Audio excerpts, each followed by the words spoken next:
你们怎么又打起来了？若是让元帅知道了，又得挨罚。别打了，敖轩！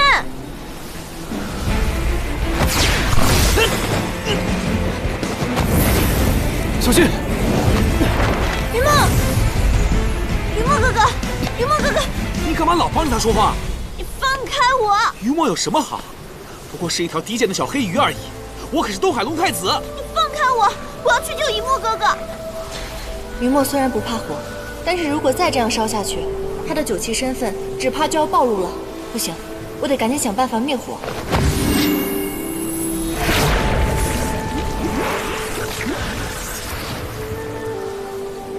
没用的，这可是东海龙族的赤名龙焰，就你这种三脚猫的仙法，根本无济于事。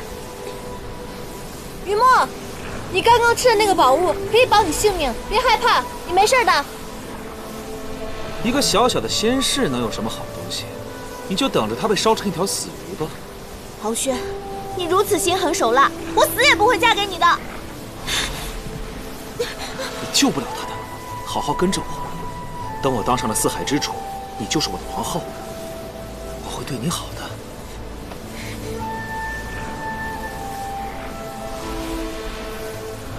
这是酒旗的浴火之光，云墨哥哥竟是酒旗后人。怎么，想通了？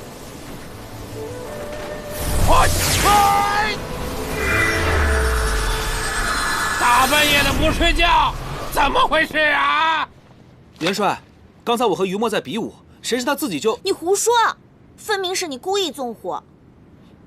云墨哥哥，云墨哥哥，你怎么样了？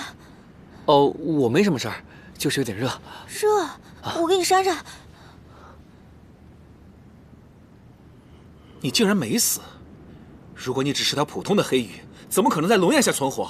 元帅，他身份一定有问题。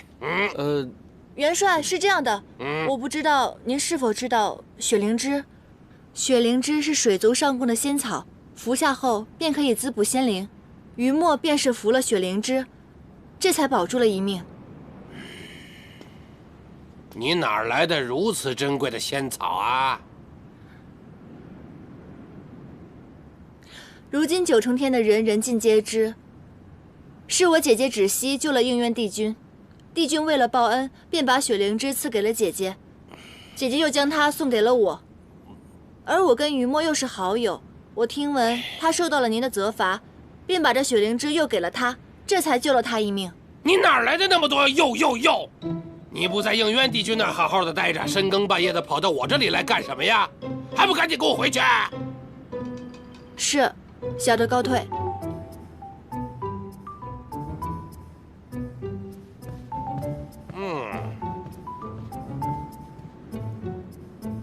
你们几个小崽子不长记性是吧？上次罚的还不够是吗？玄心崖是比武的地方吗？北冥仙君千年精心饲养的珍稀灵兽，要是被你们几个小崽子给烧了、伤了，你们赔得起吗？你们？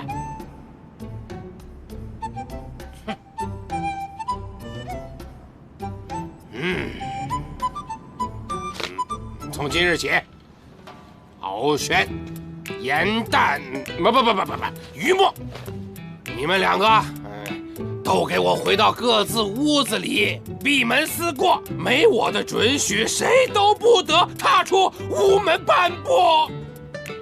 是。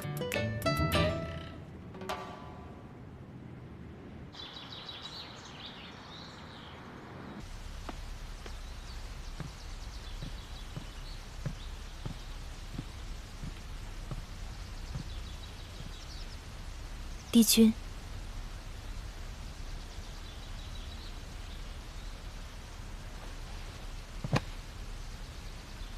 芷溪有一事相求。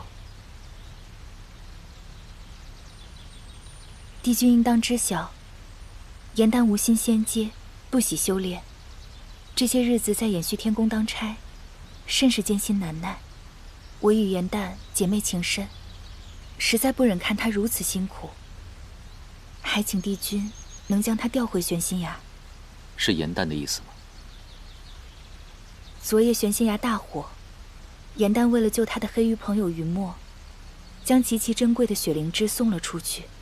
颜丹与北冥仙君相识100年，交情甚好，如今又多了一位肝胆相照的朋友，换作是我，也会想回去的。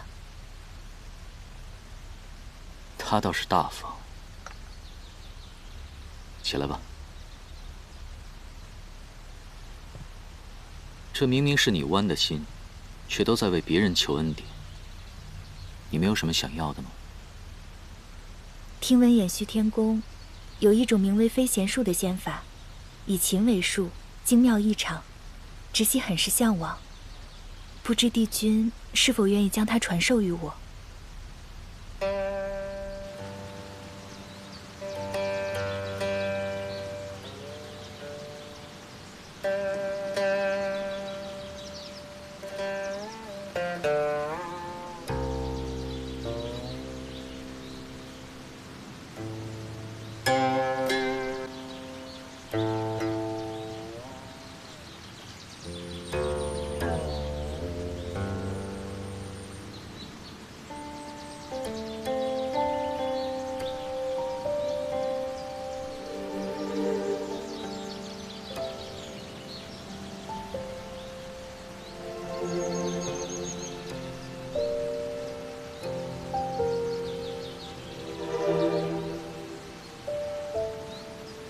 飞弦术的要领就是这些，你可记下了？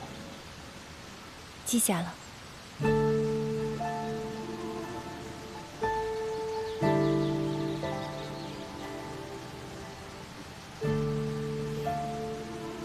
当初在地崖时，本君教过你绝尘术。修行此术，需摒弃杂念，清心静灵。修行需要修心。你可明白？绝尘术，幸而我修习过此法。帝君教我的法术，我怎会忘记？谎话连篇，不知悔改。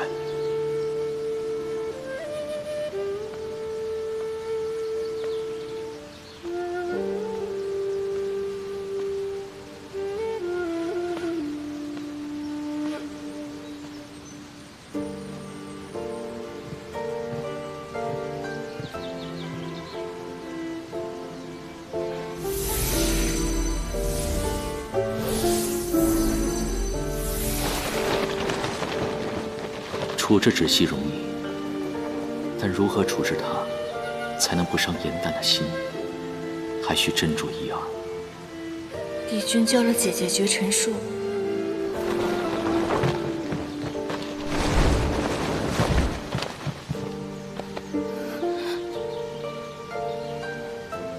是了，我以为他梦中之人是自己，但他却从未在梦中唤过我的名字。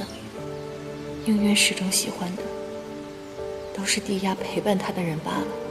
他眼中白首一生的娘子不是我，是芷溪。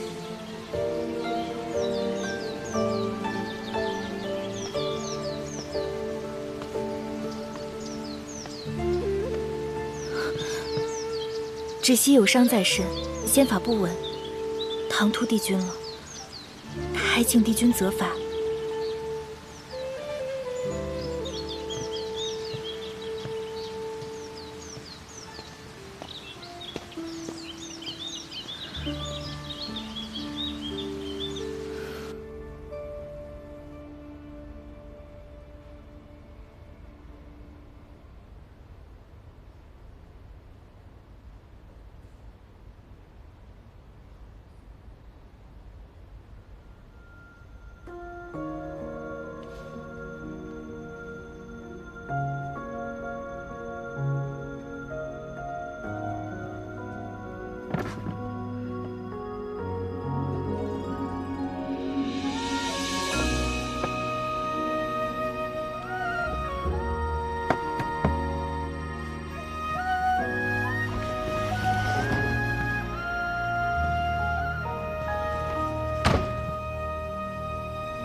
褪色的回忆是月落如霜，满地碎木枯黄。会走出一滴泪吞海浪，执迷于遗忘，走到从此天各一方，走到你乡，回过头为我生遗忘。最美的缘分在暗夜里藏，情字落晚香。寂寞的汤烫出思念的伤，遗忘岁月凉。洗尽纤尘仍有你依稀模样，轮转中为思念疯长。已是繁华人间一场落花风，平添一纸落花中，看破红尘的眼红不红。你是遥遥天上一捧秋月容，只敢萧瑟不敢浓。梦中有两人与共。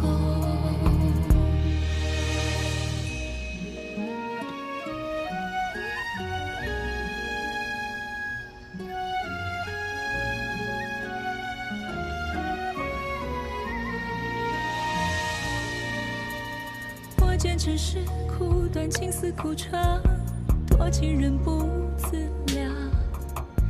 我见两眼荒芜，两也见我余恨所池塘。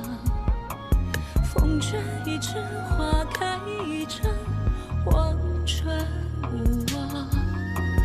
不拆散，人对对双双。你是繁华人间一场落花风，平添一纸落花中，看破红尘的眼红不红。你是遥遥天上一捧秋月容，只敢萧瑟不敢浓。梦中有两人与共。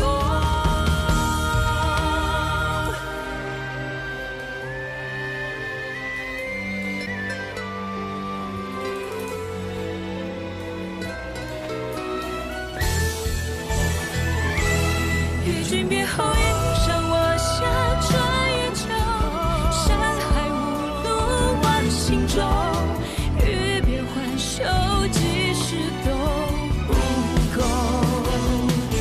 情根未休，烟火岸上有白首，一朝天涯熬红豆，去到人间尽修好时候。再开人厮守。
颜淡仙子来此何事？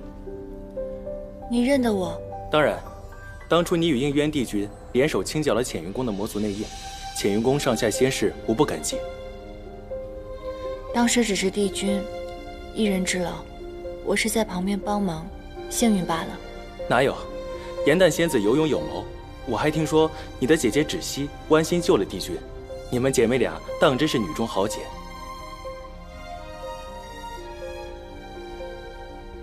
颜淡仙子可有什么废弃的旧物需要焚烧？通通交给我便是了。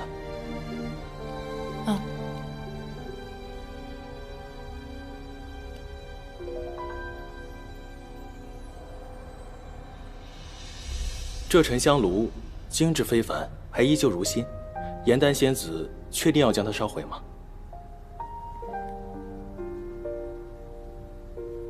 嗯。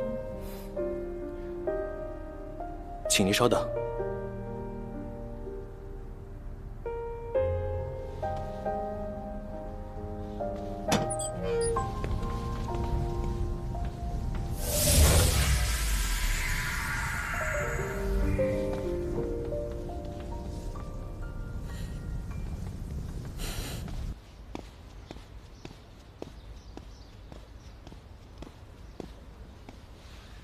帝尊，我已查明，芷溪仙子确实被应元帝君留在了宫中。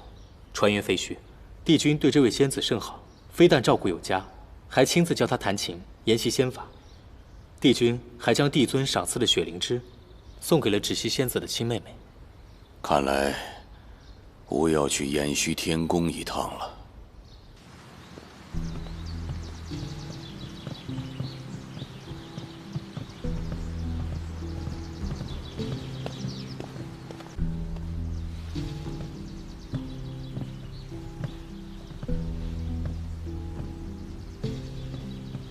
见过帝尊、帝君。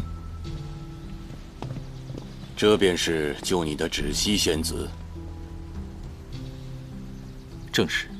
芷溪仙子舍命相救，不仅是应渊的恩人，更是天庭的功臣。帝尊过誉，芷溪不过是做了自己分内之事。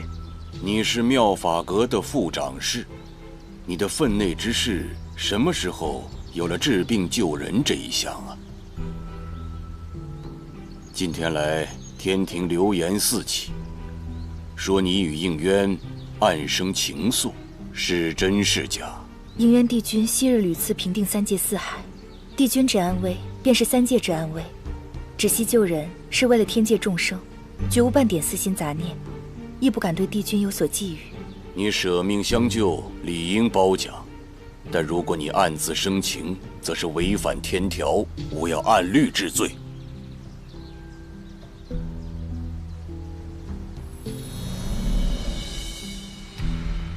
此乃断情线，以红线将你二人牵在一起，线断则为无情，不断则有情，是赏是罚，一试便知。九重天立身万年，思玄的前车之鉴，帝尊的教导，我从未敢忘，自然亦不惧断情线之策。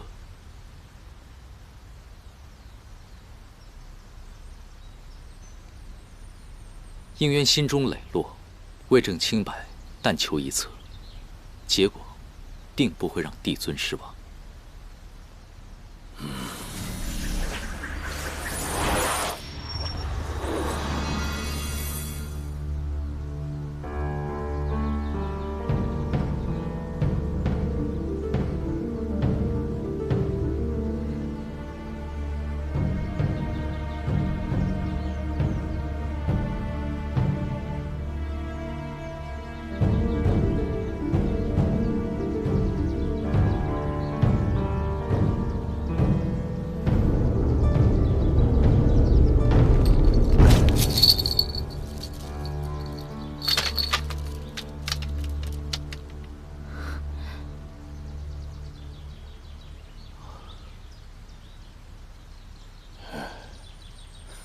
好，帝君果然从不会让吾失望。芷溪仙子高风亮节，吾可以赐你一个恩典。你有什么要求，尽管开口。芷溪对天庭赤心一片，救帝君是为了天界众生，不求恩赐。芷溪仙子为天庭立下如此功劳，却不求功名，好，果然是性情至纯。吾记得你好像有一个妹妹，在瑶池盛宴上还为你求过恩典，是吗？你姐妹二人是一文一武相得益彰啊。这样吧，吾就恩准你妹妹不必下凡历劫，在仙界晋升大典上可以观礼，成全你们姐妹情深，怎么样？谢帝尊恩赐。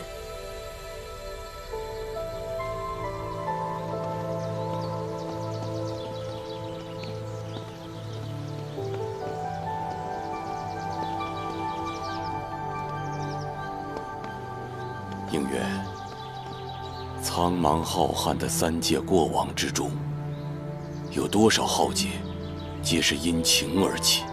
你的母亲便是其中一例。唯有神仙无情，方可保3界平安。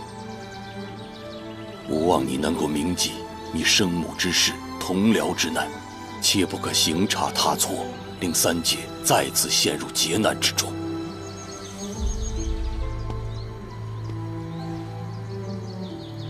帝孙放心，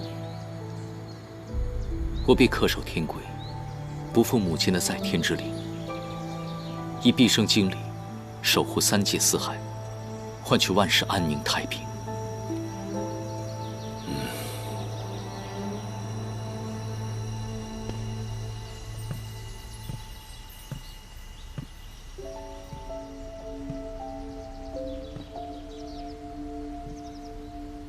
燕丹，我深知茅屋之人是你，但天规在上，我此生此世绝不可触犯。我到底该拿你如何是好？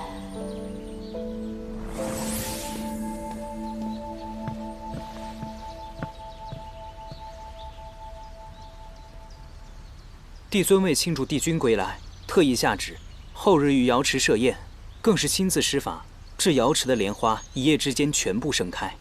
帝尊吩咐，各宫皆需派出人手前去瑶池采集仙露，以备宴席所用。仙露之事，你带严旦去做。是。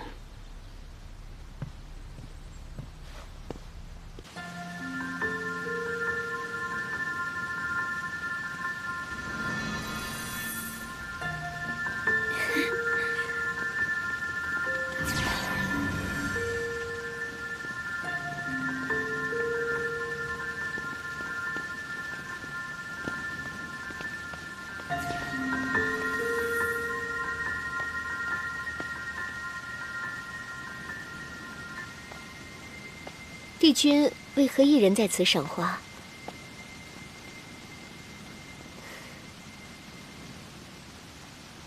我陪帝君一同观赏可好？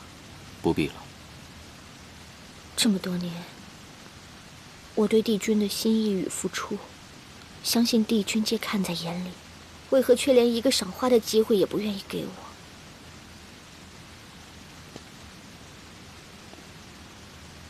不要以为本君不知你所图。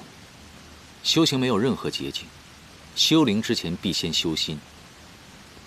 心术不正的话，别说是仙灵了，9重天也容不下他。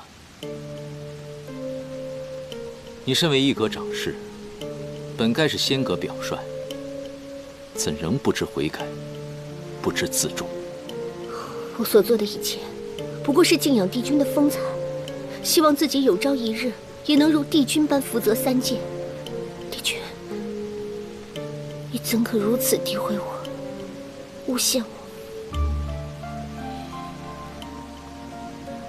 看去莲花井，应之不染心，还望银灯长侍能如自己所说的那样，洁身自爱，铭记天规戒律，摒弃不该有的私心杂念。帝君教导，应当概莫敢忘。不过，言他人意，守己身难。帝君自己是否真的可以做到清心寡欲，铭记天规？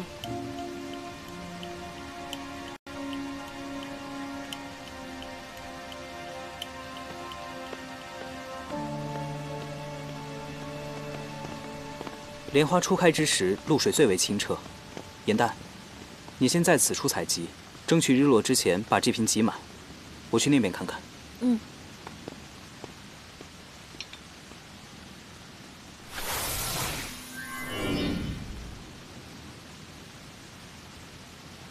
严旦，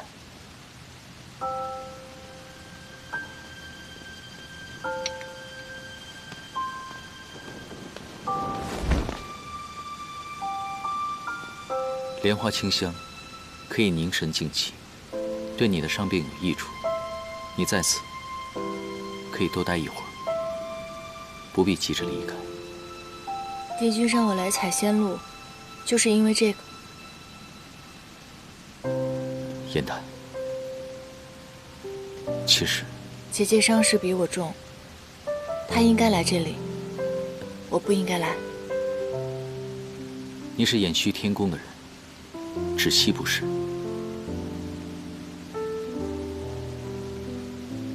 500年前，你们初化人形，芷溪惊慌失措，而你却护在他的身边，毫无半分胆怯，仿佛你才是姐姐。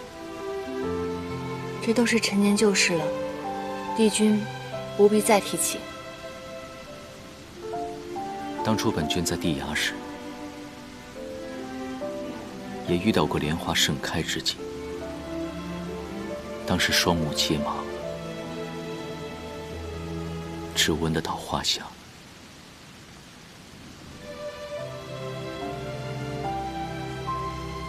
但那片莲花，却胜过现在的莲花100倍。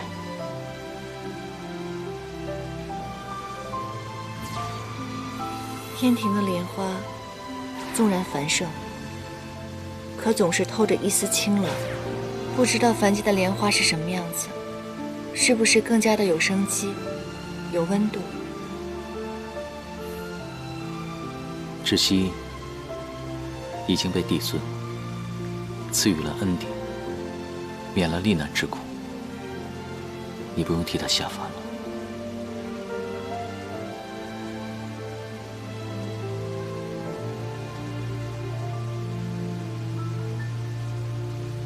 对不起，我食言了，没能看到你的《创世英雄传》。你可愿在偃虚天宫再演一次？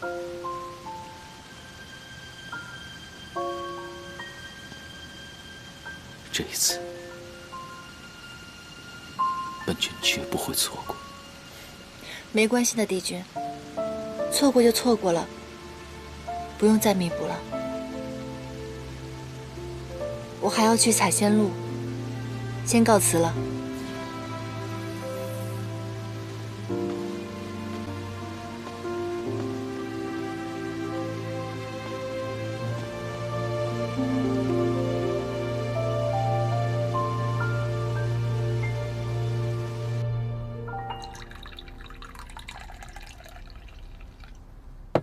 陆明，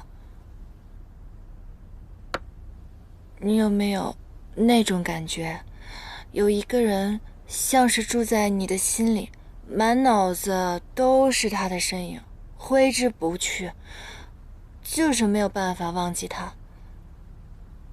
这种感觉好烦人啊！算了，你肯定没有这种感觉。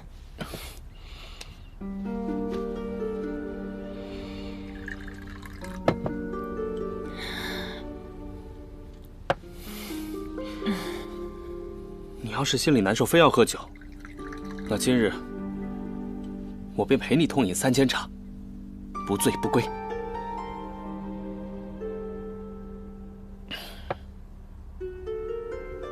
我已经尽力避开他，不见他了。可是今日我在瑶池又看到了他，他一直在跟我说地衙的事情。想必他对姐姐是他的救命恩人，很是满意吧。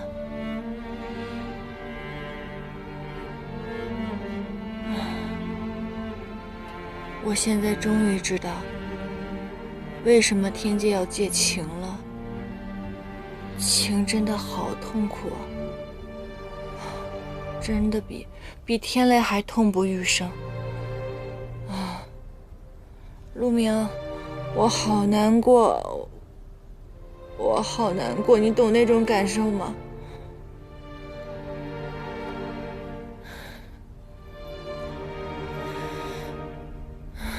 哎，那我要为你找来忘情的水，你可愿意喝？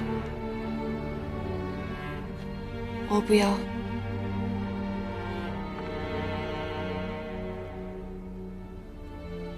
比起痛苦，我更不想忘记他。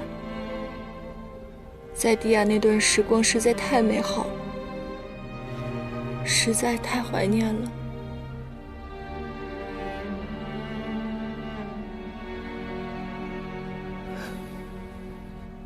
你再这样下去，迟早是会憋坏的。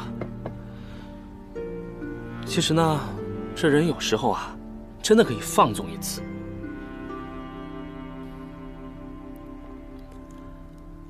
跟随自己内心的声音，再做一场梦也好啊。再做一场梦。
颜淡，我不能眼睁睁地看着你越陷越深。若你继续这般为情爱沉沦下去，迟早会没命的。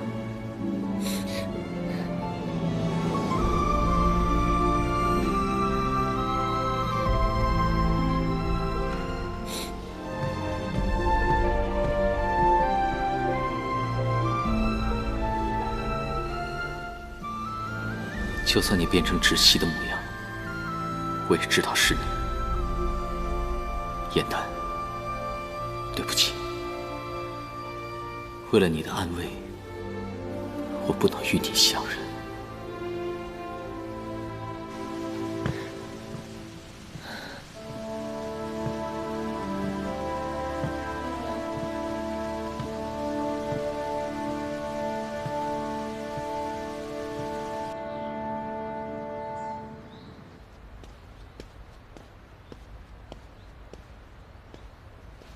帝尊，帝君，依查明，银灯长氏确实是在昨夜子时中了汉弹之毒。天医告知，四叶汉弹虽可治愈万物，然它的根须若和丹砂相佐，便可炼出剧毒。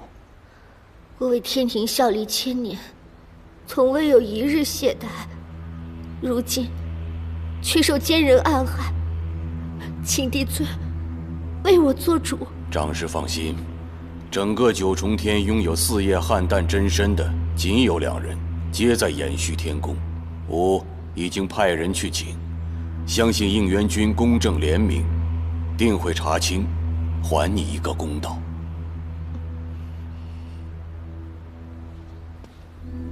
帝尊，汉弹姐妹2人本性善良，她们不会触犯天规，故意害人。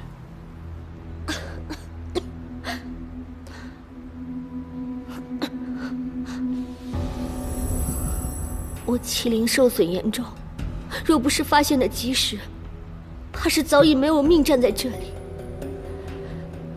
帝君心善，自然不愿恶意揣度身边人，但是知人知面不知心，想必是因为芷溪偷盗法器被我惩罚，他们从此记恨在心，又因有帝君的护佑，所以他们才敢有恃无恐的下毒。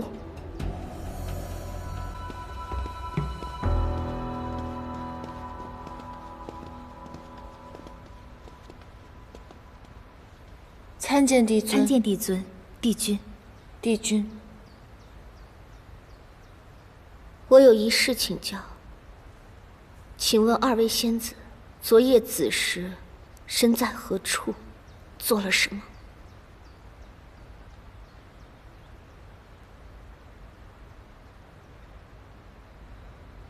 帝君近日常被噩梦所扰，所以昨夜我便带了如愿酒，在帝君房中守了一夜。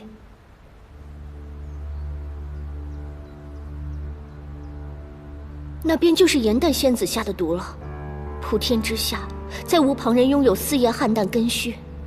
你好歹毒的心，为了给你姐姐报天刑台之仇，竟要置我于死地。什么下毒？我中了四叶汉淡根须炼化之毒，险些丧命。方才帝君已经下旨彻查此事。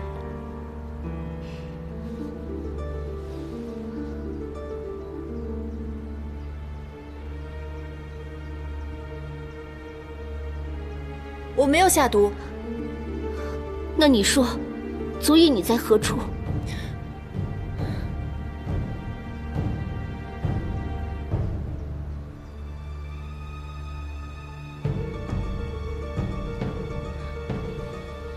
长师如今好好立在这里，并无性命之忧，想必这所谓的毒也并不严重，所以如今颜淡竟敢毒害天庭长师，难保他日不伤及别人。他这般心肠歹毒的人，绝不可饶恕。只惜颜淡不同于你，他拥有一颗完整的汉淡之心，受些天刑死不了。你可千万不要因私废公啊！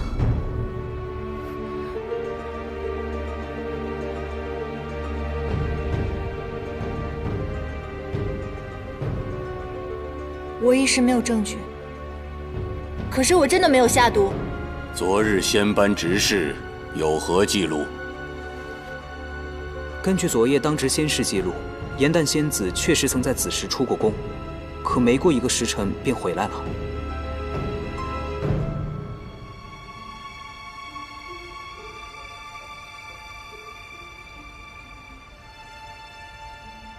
如今水落石出，真相大白，还请帝尊帝君处置，以儆效尤。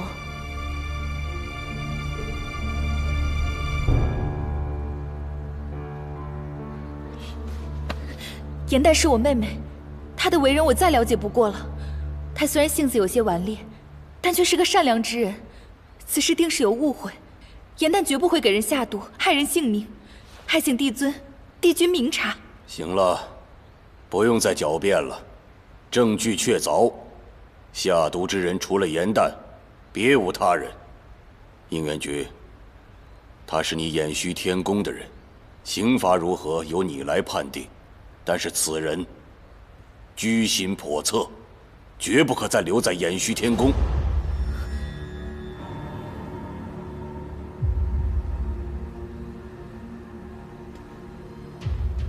帝君，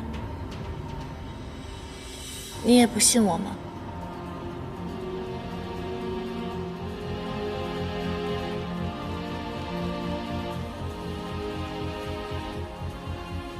帝君，我不是要包庇自己的宫人，仅是一个小小的仙士，在帝君心中竟如此的重要，只要传到众仙的耳中，怕是会腹诽帝君徇私枉法。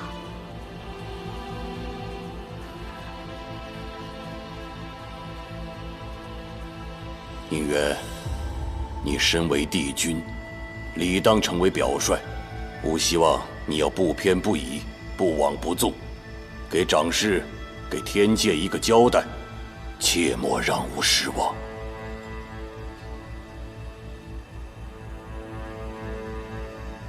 颜淡，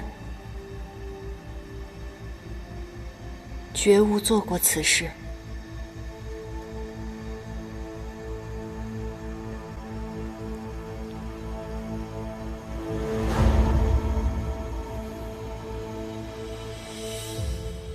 毒害仙官，当受天火之刑。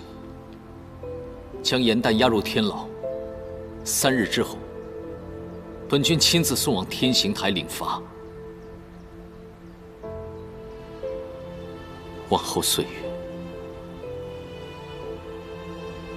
愿你自持修心，不染杂尘。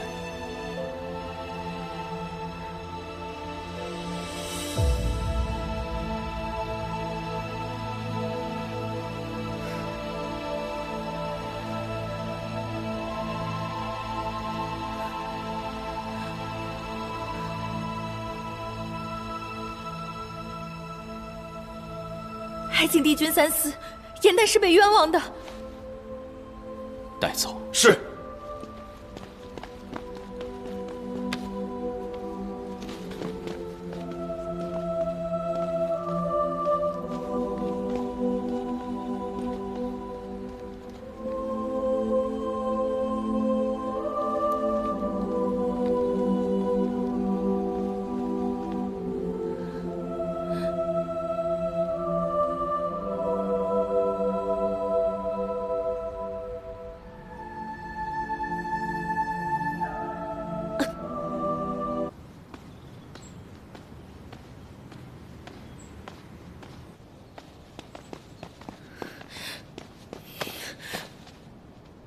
我们明明说好给颜旦安个小错，发出延续天宫便可，你为何言而无信？你疯了！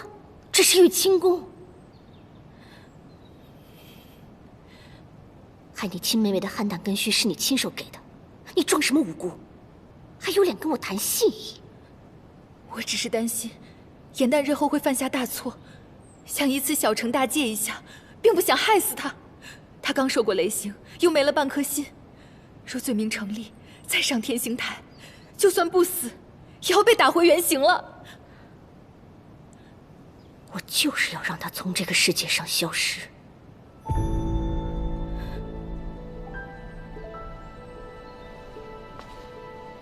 这些最重最轻，你都已经脱不了干系了。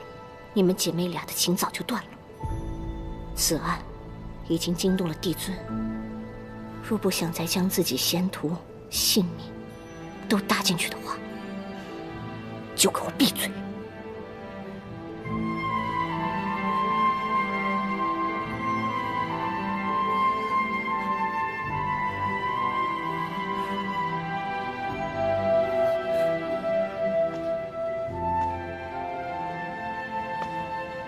为什么？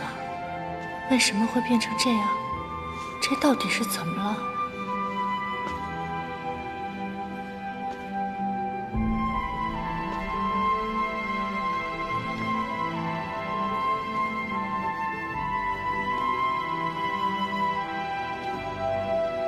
帝君有令，1个时辰内把这些东西通通搬走，不可耽搁。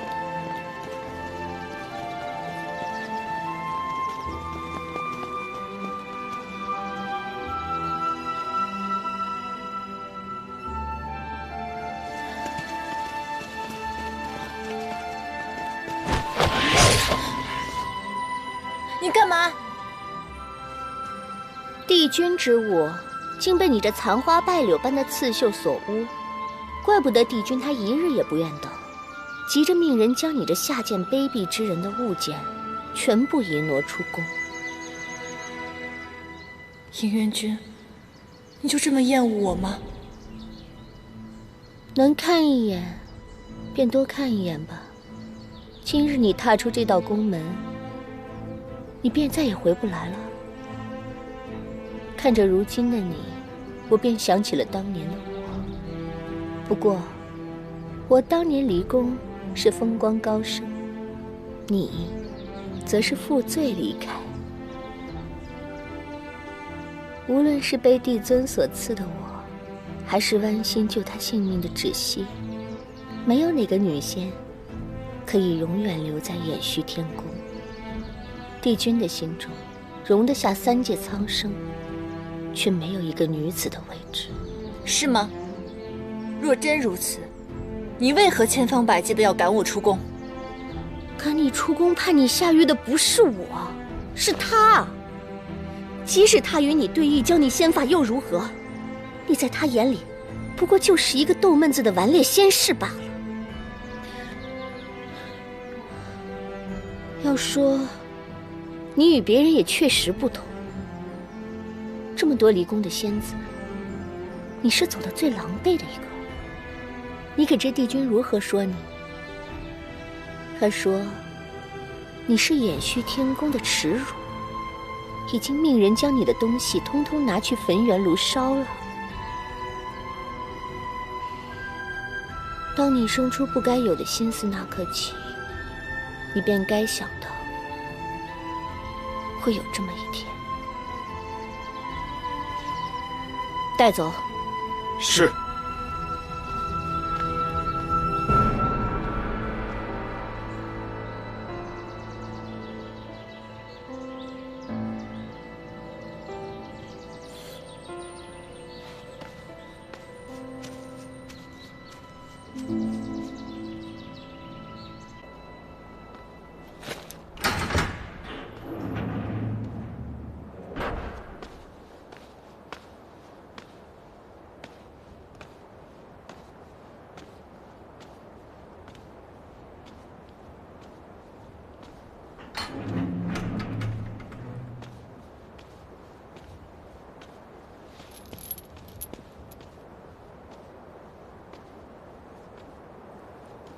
你受苦了。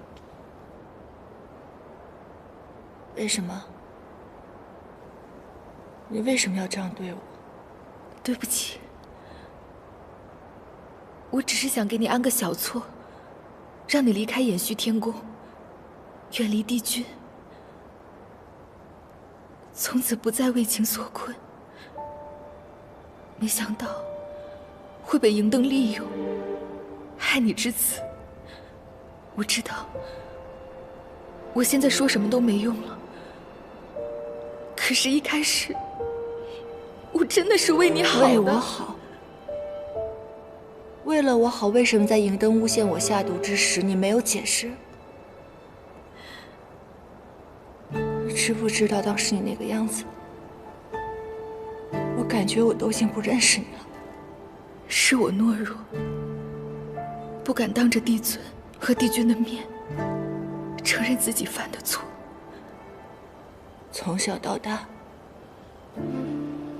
我都一直认为你是这世界上我最亲的人，你会永远保护我，支持我。任何人都会背叛我，可是只有你不会背叛我。我也暗自发誓，要与你荣辱与共。可是如今发生的一切，如今我看着眼前的你，我仍然不明白，这到底是怎么了？你可以告诉我，你为什么这么做吗？从小到大，你一直觉得我很坚强，什么都不怕，对吗？那是因为你根本就不了解我，你根本就不知道这些年我有多痛苦。痛苦？从我们化成人形那天起，帝君亲口所述，我是双生莲中的弱者。从那一日起，我便比任何人都刻苦修炼，就是不想被其他人看轻。《小寒经》你随便抄抄，便可领悟其中的妙用。你轻而易举得到的，却是我的毕生追求。我从未让你帮我下凡历难，你却当众求此恩典，让众人嘲笑我的无能。我好不容易坐上了副长侍之位，你却抢了我的差事，成为了出没护主的功臣。所有人都可以看清我，就连你的仙使朋友，竟然也在背后嘲笑我。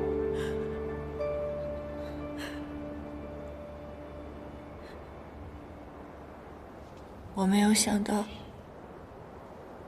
这些年，你一直被双生莲强弱之说所困，我却丝毫没有察觉。我知道，你不想下凡，你想升仙阶，我想用我自己的方式，竭尽所能的去帮助你。可我从来没有站在你的角度上去想，我也从来没有问过你，让你有了如此大的心结。我以为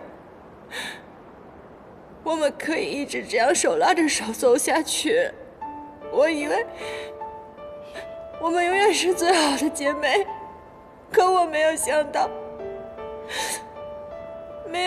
我们竟然走到了这一步。对不起，我不是一个好妹妹，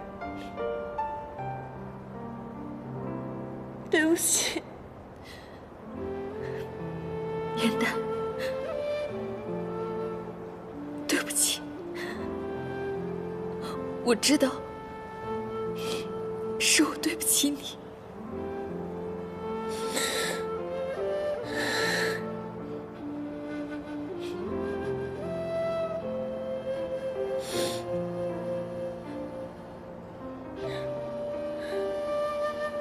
想必这心魔也伴了你100年，我再一日，你便无法释怀。也许现在，对我们最好的结果，便是再也不要相见。芷溪，你好好为自己而活。你走吧，严大，走。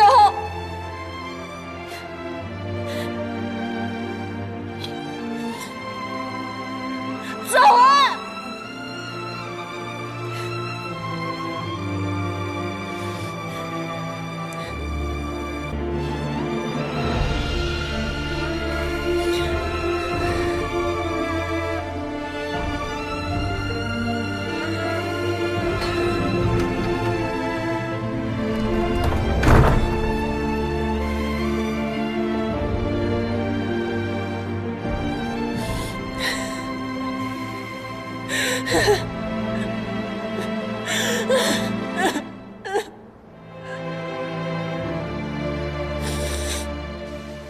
帝君，严旦虽然顽劣，但本性并不坏。我不信他会下毒。我们真的要眼睁睁看他去受火刑吗？严旦为了想保护的人，始终不说实话。但本君不会让他蒙受不白之冤。我会找到其他的证据，证明他的清白。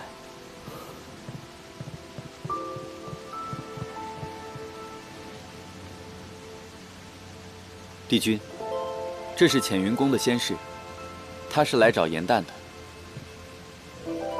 所谓何事？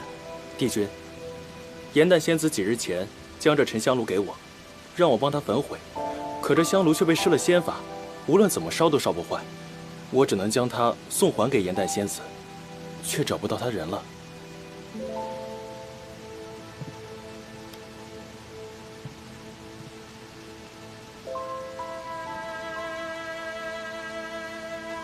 本君会将他物归原主。你们先下去吧。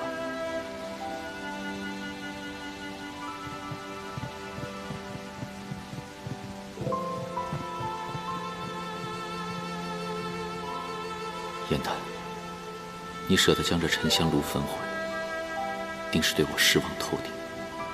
可只有让你离开延续天宫，才能令你彻底断了情念，日后便再不会受伤。难过了。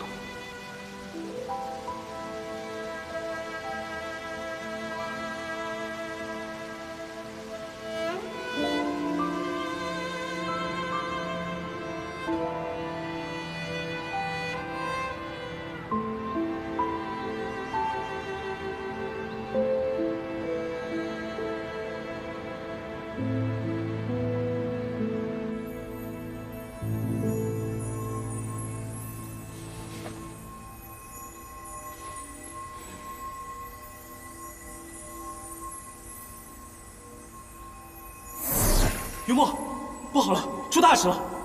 你不是跟我说过吗？遇到什么事情不要慌，急什么？颜淡不知为何被扣上了毒害长师的罪名，应元帝君把他关进了天牢，我们得赶快去救他。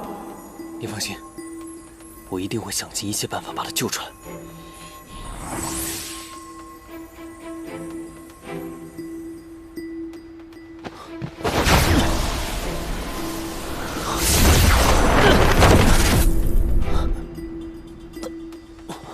云墨哥哥，云墨哥哥，云墨哥哥，云墨哥哥，你为何突然要破这结界啊？你不知道，颜淡被关进天牢了，可是这结界与我仙灵相通，所有人都可以自由出入，唯有我却不行。不行，我一定要尽快把颜淡救出来。云墨哥哥，颜淡是你的朋友，自然也是我的朋友。我现在就去找元帅，给你破了这结界。不可，我的元帅一定不会答应你的。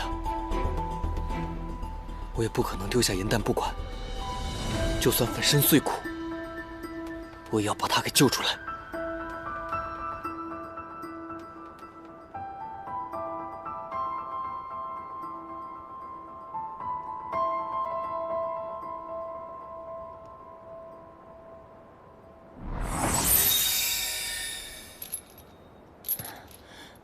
陆明，你别担心我，我在这儿过得可好了。这都什么时候了？颜淡，你现在必须将真相如实告诉帝君，否则你会没命的。下毒一事，我绝不会相信是你做的。整个天界除了你，唯有芷溪是四叶邯郸。你现在是不是为了保护他，才缄口不言的？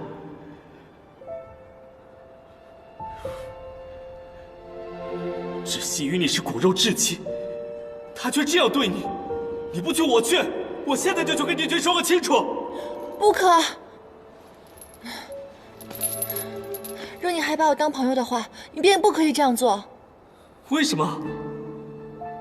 我与姐姐已经把话说开了，她有心魔苦衷，她的心魔便是我。这100年来，她一直活在我的阴影当中。可即便是这样，她还是护了我100年。尽管如此，她也不能害你啊！恩情与辜负已经相抵消了。总之，你别再去为难她了。若是姐姐能够摆脱她的心魔，我愿意离开。总之，无论别人怎么说，她都是我的姐姐。离开？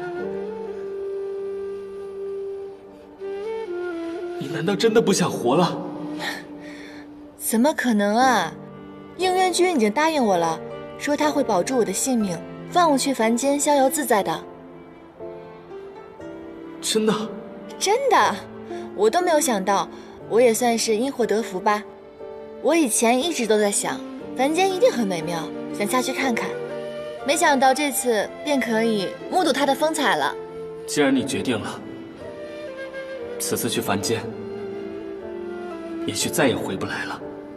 不如你带上云墨吧，应元帝君太遥不可及了，所以你考虑考虑，和云墨在一起。你不是也很喜欢这个朋友吗？哎，你别乱点鸳鸯谱好不好？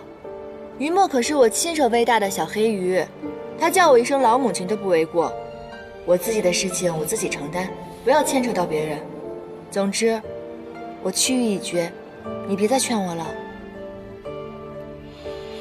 若是你不怪我任性，还把我当朋友的话，从此以后，你便替我守护应元君吧。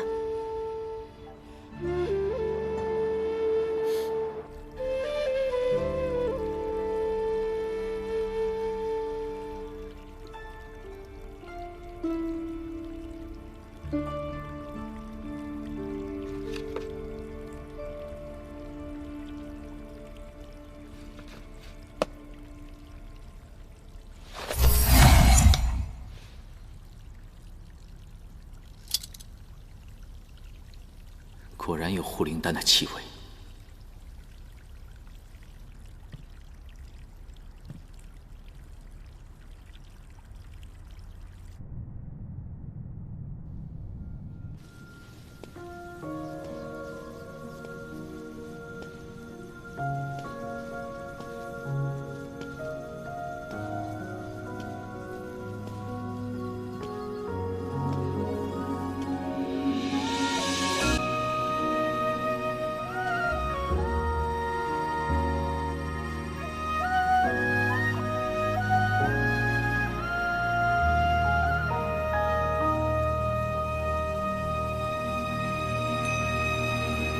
褪色的回忆是月落如霜，满地碎木枯黄，会走出一滴泪吞海银浪，执迷于遗忘。走到从此天各一方，走到你乡，回过头为我生遗忘。催眠的缘分在暗夜里藏，情字落晚香。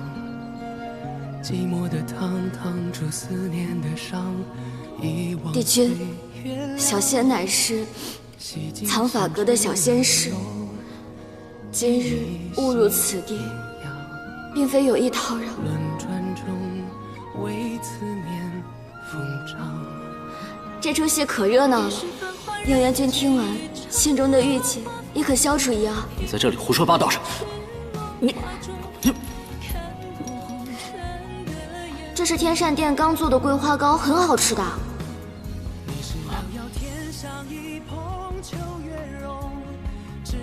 你知不知道什么是无妄之火？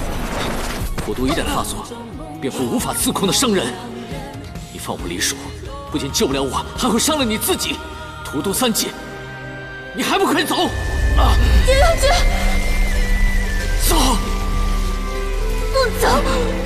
快走！快走！不走！走啊！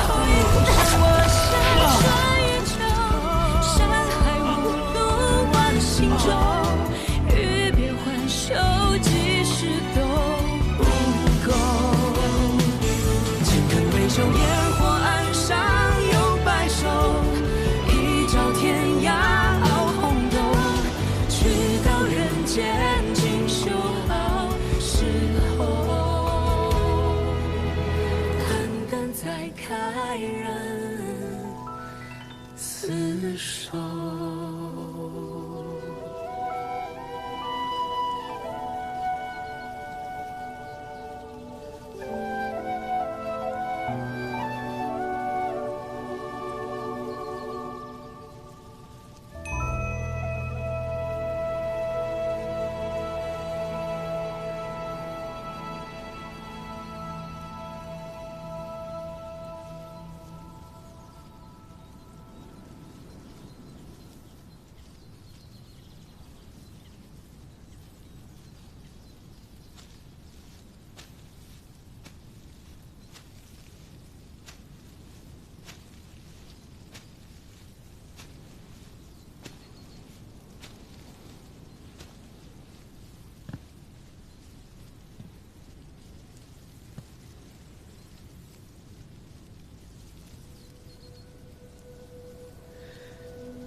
狗蛋，也只有他能起得出这种名字，也只有他会这么傻的陪在我身边。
邯郸花瓣，可压心魔，焚尽流色，欲火生香。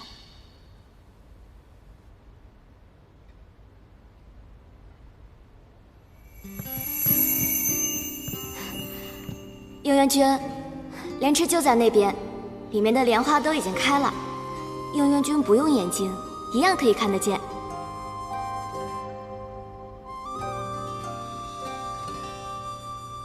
你望着四季，我望着你的身影。原来，轻轻的岁月如星这一切都是你编织的谎言。狂澜与云霓，纷纷经过了天地。短暂的失去不许提，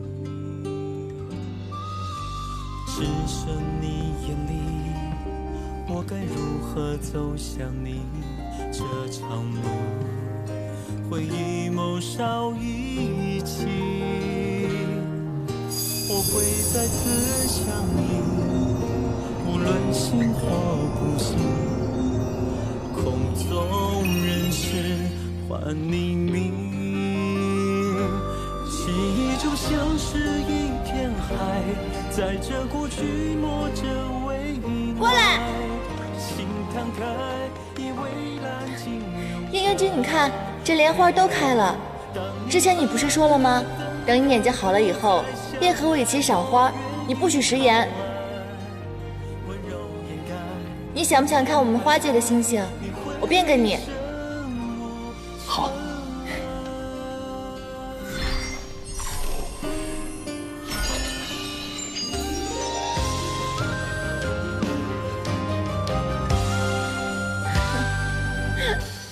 做一夜酒精，安然尘封每个你。来啊，来！童真的惬意，印度难表的情意。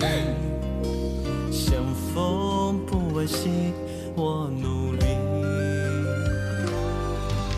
去日月轨迹，我该如何守护你？在几次，依然选择薄命。我穿没有秘密，叫人好生聆听。一盏长的万事情。你怎么这么傻？竟为这般无谓的谎言，不惜焚烧自己的真身。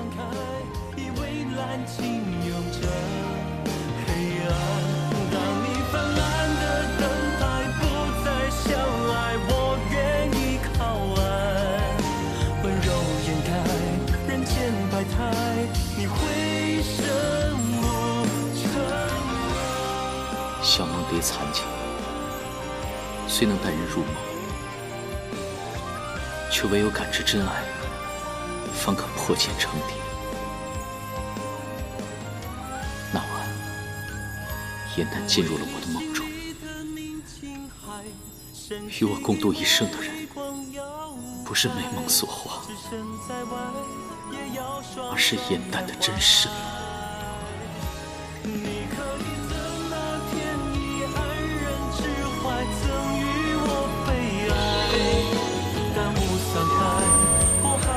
会带着秘密而来。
本君已查明，你在中毒前炼制保护气灵的丹药，此药需连服3日方可见效。这毒便是你自己所下。严旦本不应该受刑，该上天刑台的人应该是你。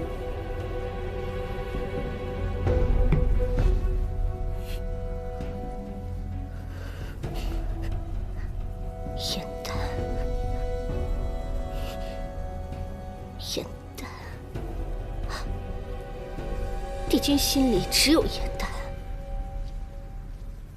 为何我苦苦为你守候千年，你却从来都不曾正眼看我？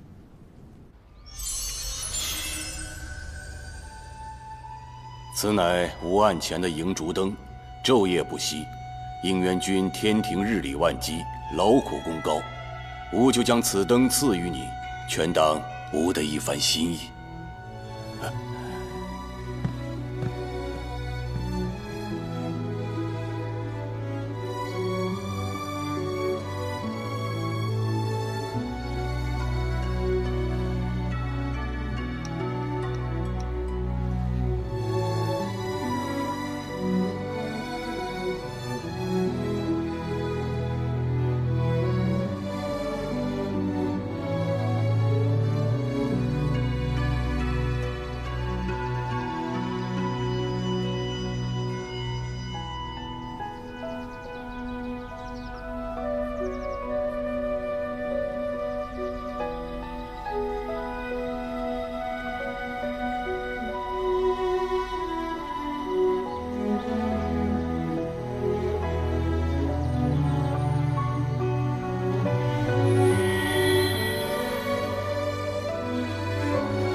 想来这宫中仙气过剩，经过千年，这银烛灯的灯芯竟然修出了气灵，化为人形。应元君，他已在案前陪了你1000年，不妨带回去，带回延续天宫侍奉吧。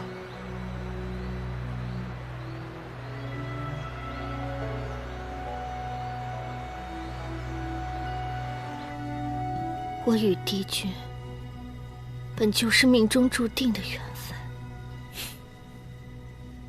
你当本君不知？你罔顾天条，试图利用男女私情，目的就是为了让本君点化你，好让你从气灵变为仙灵。不是的，起初我接近帝君的确带有目的，但我动心也是真的。真的？当年本君没有送你去天刑台，已经对你是莫大的宽仁了。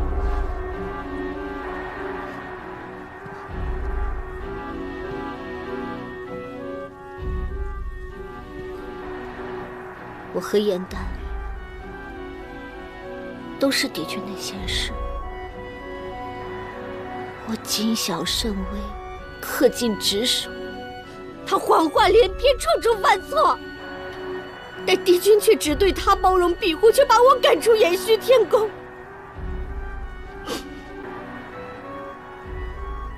为什么？为什么帝君永远也看不到我？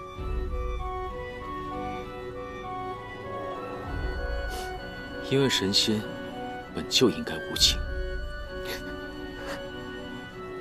你说神仙无情？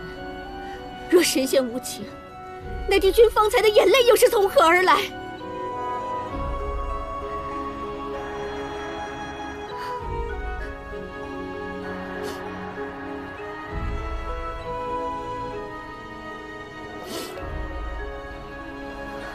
若帝君与严旦当真生情，刑罚如何严酷？帝君修为深厚，又有帝尊护佑，必然能全身而退。可颜淡，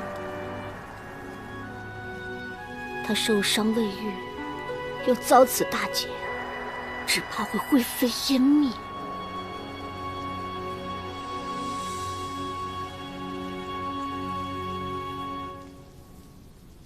你在威胁我？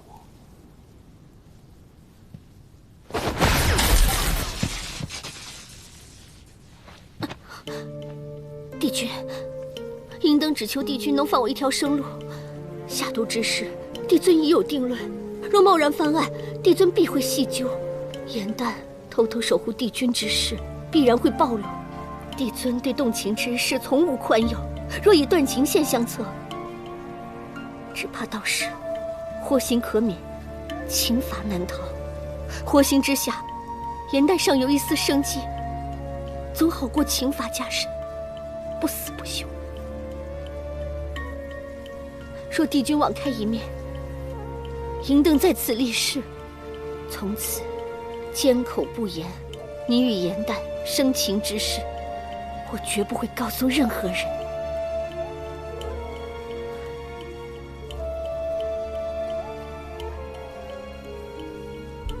此证，本君不会销毁。若你日后再敢造次作孽的话，本君绝不会饶了你。银灯，叩谢帝君。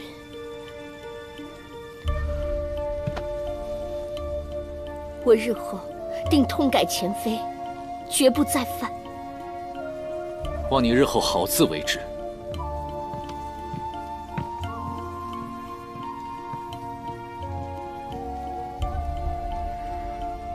应元，当年你以天条为由拒绝了我，现在我要亲眼看着你亲手送所爱之人上天刑台，让他恶你、恨你，永远不知你为他所做的一切。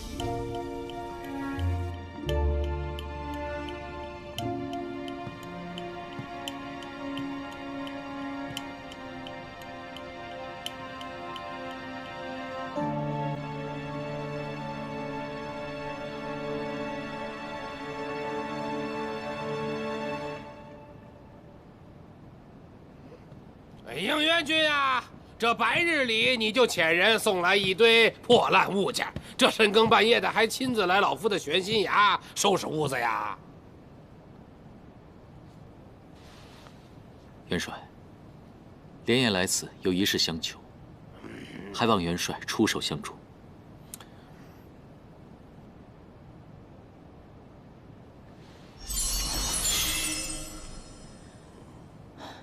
那日对元帅出手，的确是。时隔日久，况且这段时间天庭也发生了太多的变故了，我早就忘了。嘿嘿嘿，哎，你我能够活着从战场回来，实属不易。有什么需要我帮忙的，你就尽管开口。我想向元帅求一份免责天书。免责天书？你要天书干什么？莫非你犯了什么大错？我不是为了自己而求，而是为了颜淡。那个古灵精怪的小鬼啊！他3日之后便要上天刑台受罚。此前已经遭遇过一次雷刑，若再受一次火刑的话，恐怕先灵尽毁。所以恳请元帅，到时候以天书免除他的刑罚。这小仙士到底犯了什么错，竟要遭此重刑啊？个中缘由，不便言明。但颜淡，他绝非作恶之人。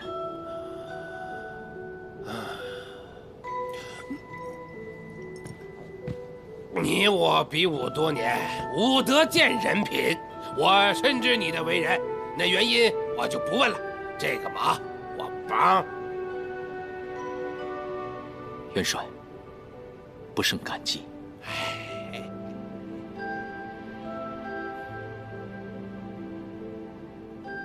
除此之外，我还有一事相求。但说无妨。之后，我会将严旦调回玄心崖。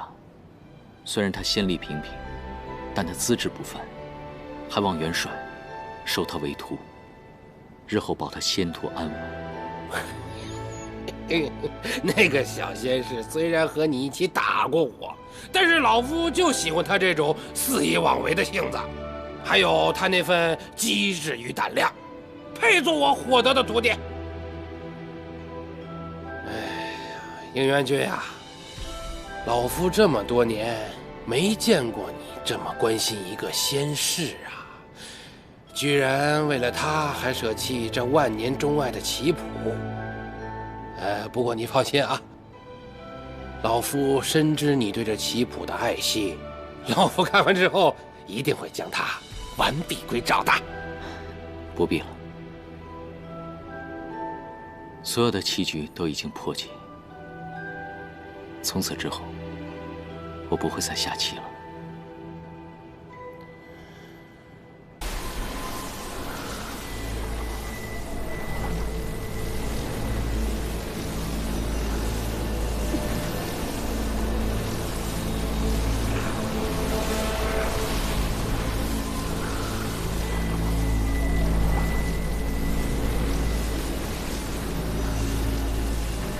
云墨哥哥，我知道你是九旗族的后人，九旗神力不凡，怎么会破不了这元帅的结界？你放心，我会替你保密的。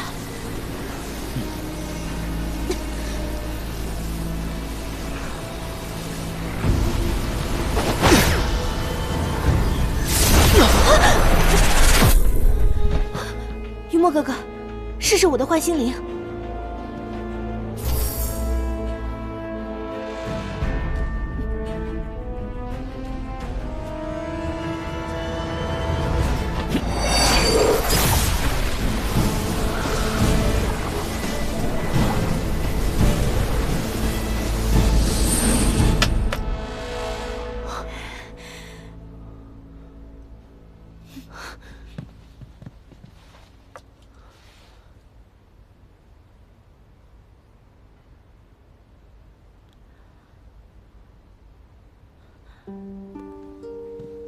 赵兰，对不起，这幻心灵是因我而毁。等我救出严旦之后，我一定会补偿你的。没关系的，这幻心灵不过是我身上随身携带的一些小法器而已。这样的东西龙族还有很多，你赶紧去救人吧。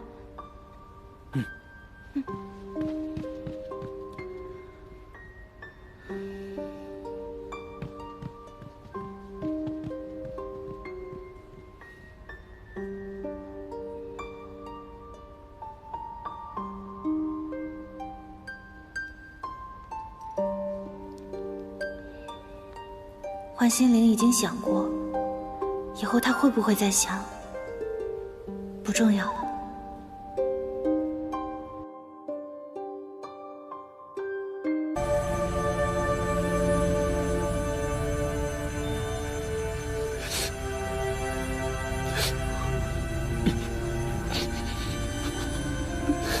你怎么能瞒着我们干出这么多傻事啊？又是万心，又是天雷，你还能醒过来吗？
喜帝君康复回宫。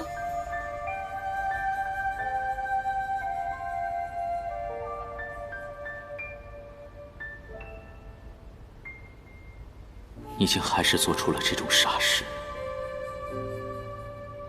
颜淡何在？颜淡他不知现在何处。帝君，妙法阁的芷溪仙子用半颗汉淡之心替您解了火毒。芷溪仙子为了救您，私盗法器浮玄鼎，现下正在天刑台受刑。帝君，是否前去看看？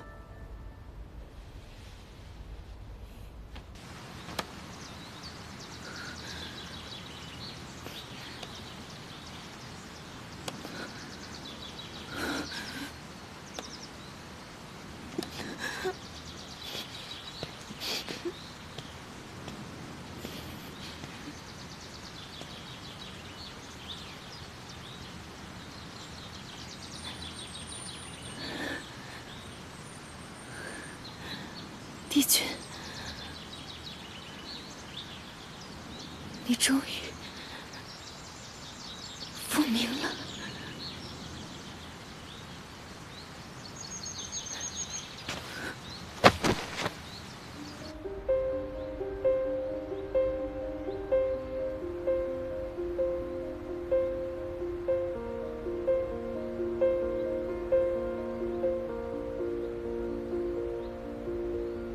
若我当初勤勉修炼，早些白日化形，便不会让你独自一人剜心，更不会让你被天兵押上天刑台。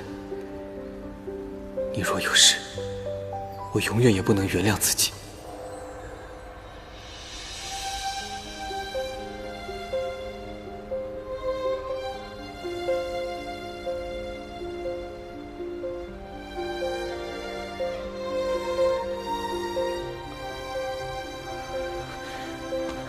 颜淡，你醒了。颜淡，小黑鱼，我还是第一次在白天见到你啊。你知不知道，你差点就带着半颗心死在天刑台了。我们是什么关系？剜心这么大的事，怎么都不说一声呢？你把我们当什么了？你们都知道了。放心吧，我们上古一族没有那么容易死的，我们可厉害了。你看，我现在只剩了半颗心，我也能安然无恙地躺在这儿，享受你们的贴心服务吗？你得意什么呀？方才于墨带回来，你知道你那样子有多吓人吗？以后不许再做这么危险的事了。知道了，我的老母亲，唠唠叨叨的。我去给你端碗汤喝。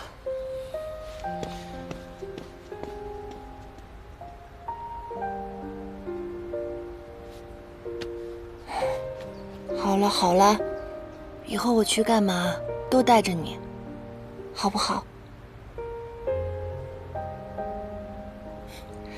你这条小黑鱼，我可喂养了你上百年，我亲手把你养大的，不剥削你，让你孝敬我一辈子，我怎么舍得死啊？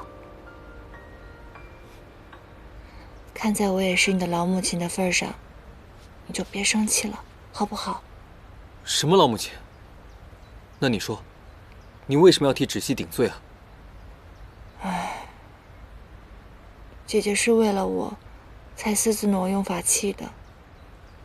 我不能让姐姐替我去受罚。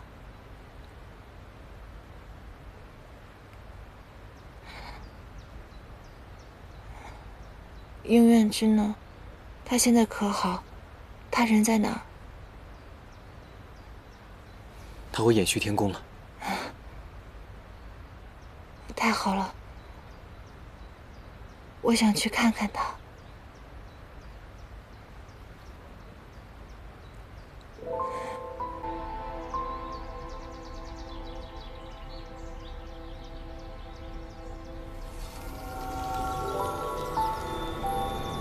仙灵受损，心脉皆乱，既是剜心之象，又有雷刑之景。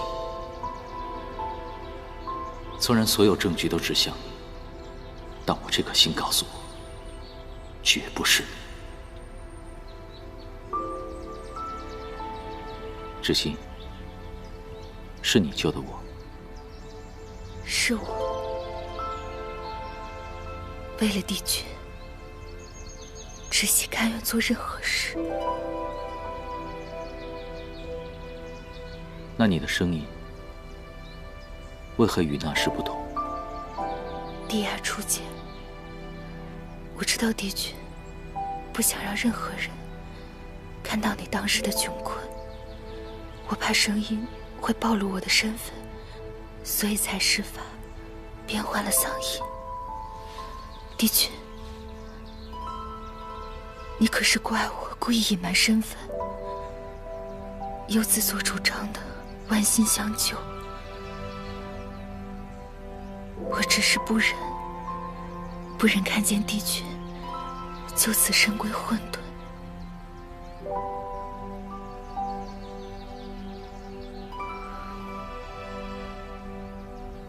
这个不离镯虽然碎了，但这是帝君所赠之物，所以我又重新修补了一番，日夜都不曾离身。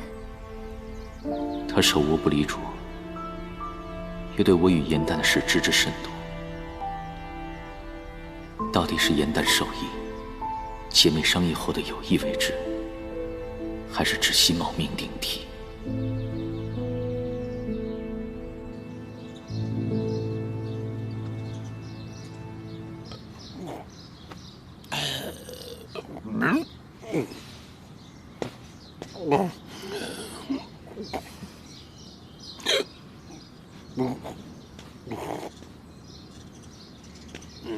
你说你叫于墨？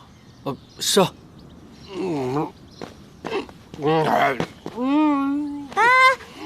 是北冥仙君养在莲池里的一条黑鱼。是啊。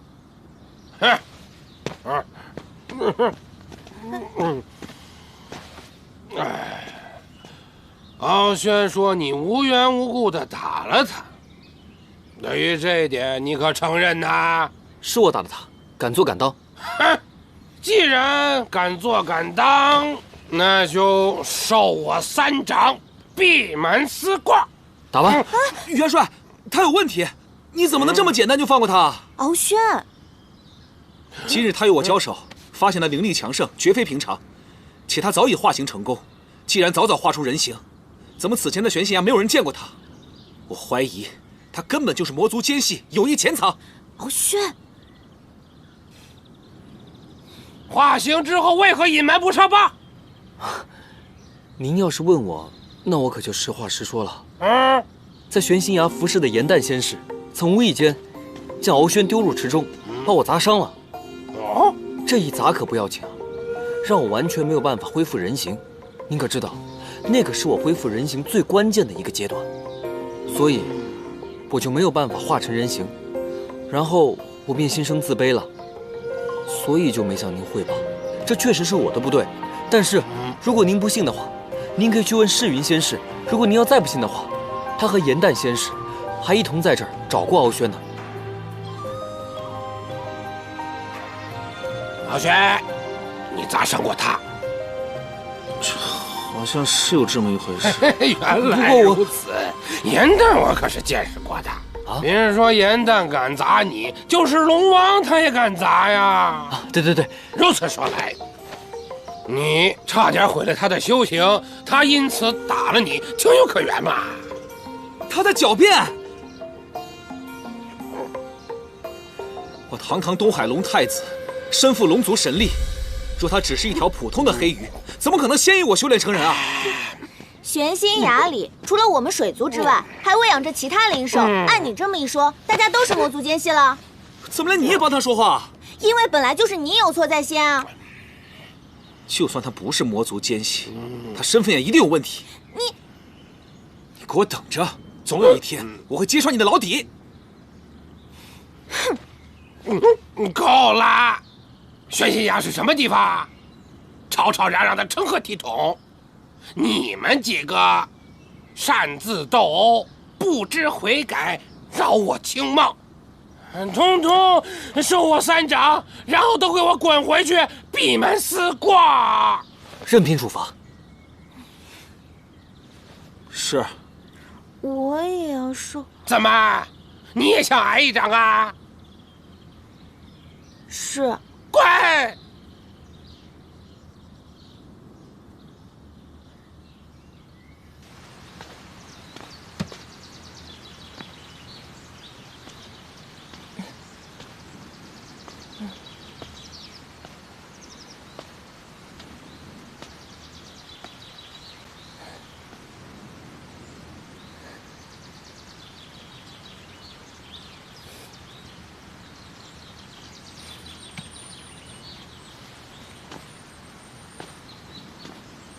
芷溪和帝君坐在一处，真的好般配啊，好似从画卷里走出来的一般。是啊，芷溪为了救帝君，不仅剜下自己的半颗心，还承受了9道雷刑，真是太感人了。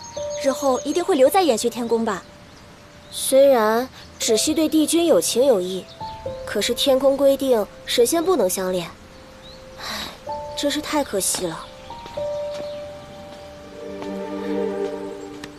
这位仙子姐姐，我想问一下，你们刚刚说是芷溪剜了半颗心给帝君？是啊，颜淡，你真的有位好姐姐，全宫上下无不感激她相救帝君呢。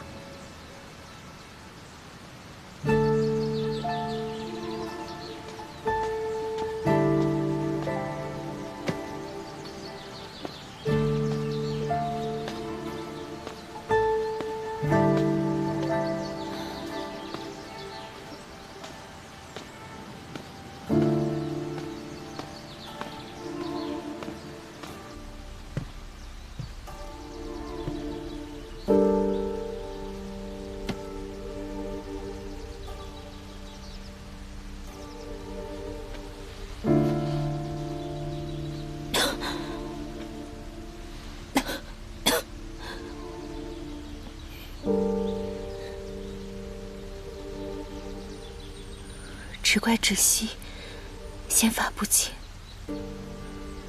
没能将这几道裂痕修复完整。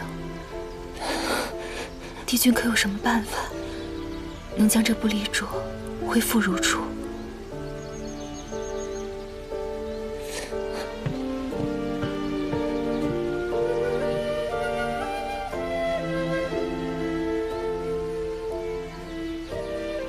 过去茅屋中，你并不唤本君帝君二字。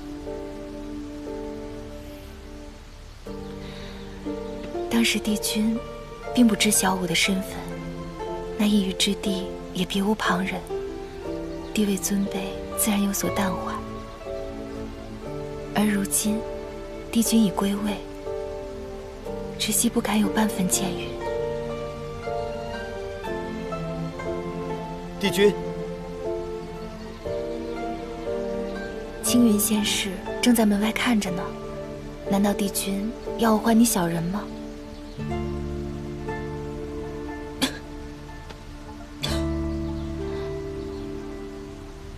对了，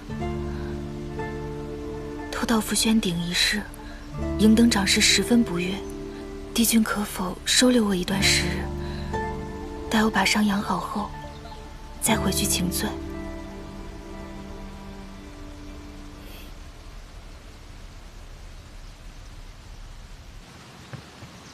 帝尊得知帝君伤愈回宫，特意差人将这位雪灵芝送给帝君调养身子。帝尊现下有事脱不开身，所以说晚些来看你。据说这是龙族上宫的仙草，最是自不仙灵。芷溪仙子又剜心又遭雷刑，要不要赐给芷溪仙子补一补？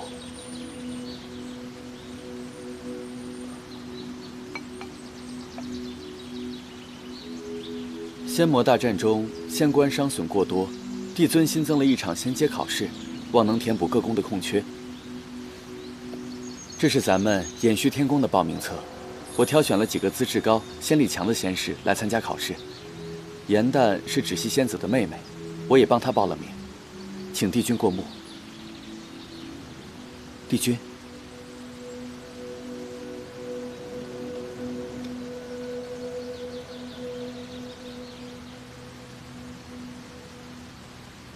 颜淡近来在做些什么？说来奇怪，最近我倒是没有看到他，定是不好好在宫里当差，又溜去哪儿偷闲去了吧？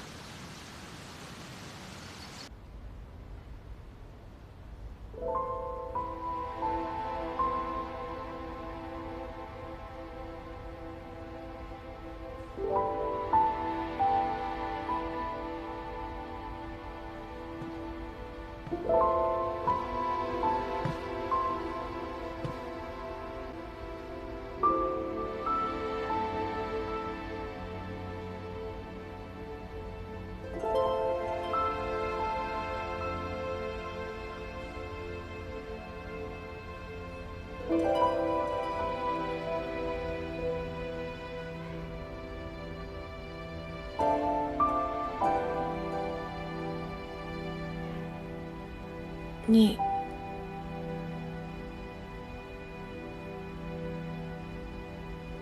云游回来了。青云说：“你这段时间不在宫中，去哪儿乱逛了？”我不过是个低阶仙士，所行所往，岂敢劳烦帝君挂心。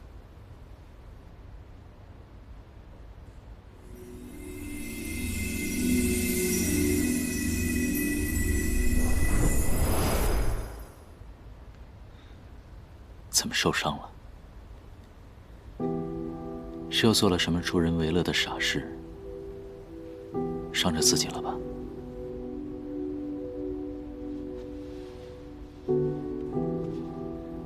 北冥仙君从战场上回来时伤势严重，仙灵丢失，形容疯癫。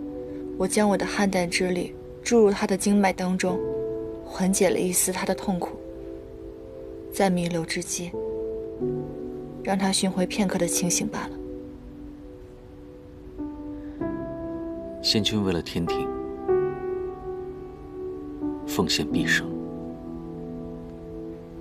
功德无量。天界众生会永世铭记他所付出的一切。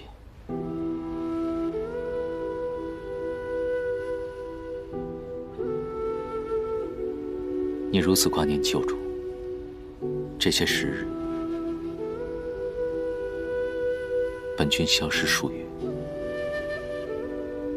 你可来找过我？如今本君归来，你可高兴？他们都说你去云游了，我为何还要来找你啊？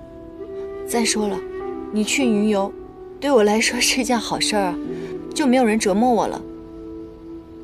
我巴不得你不回来呢，这样我就更逍遥自在一些。是吗？嗯。那你照照镜子，看看你现在这个样子，可有任何轻松愉快之态？本君不暇，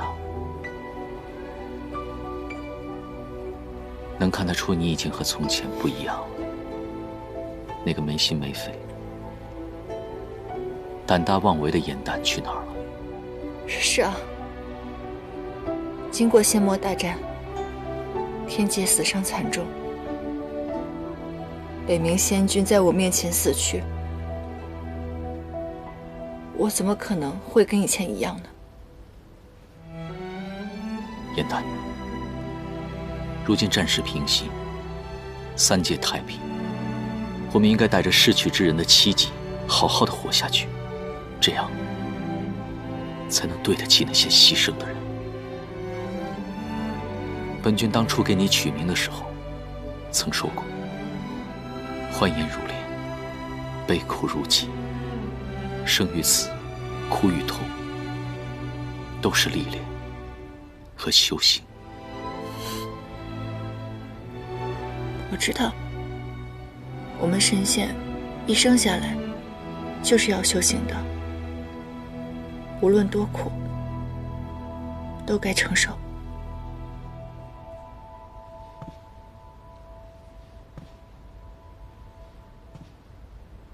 我能安然归来，只因有人剜心相救，芷溪与你无话不谈，他可曾与你说起过此事？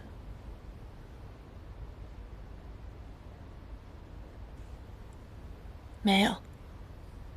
姐姐一向敬佩你，在得知帝君为了3界而受重伤之后，便瞒下了我们所有的人，舍身去救你。这件事我也是今天才知道的。芷溪现在一定重伤未愈，你赶紧回去看她吧，不送了，请回吧。你这般轻装，只怕真的是芷溪冒名顶替，将你也蒙在鼓里。你心性纯良，最是顾念姐妹之情，只怕不愿揭发她的谎言，让她断送仙途。既如此，我便让她亲口认错，还你一个公道。仙阶考试即将开始，备考名单上有你的名字。既然本君已经归来，我定会严加看管你日后的修炼。望你不要给延续天宫丢脸。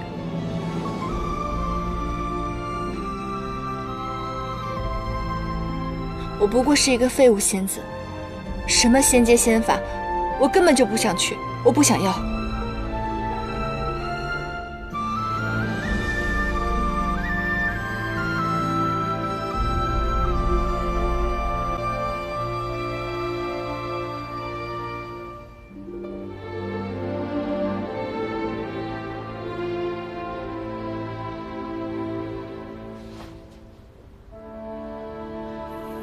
那你告诉我，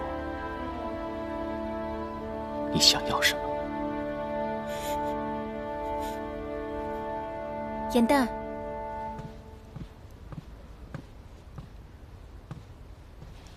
帝君，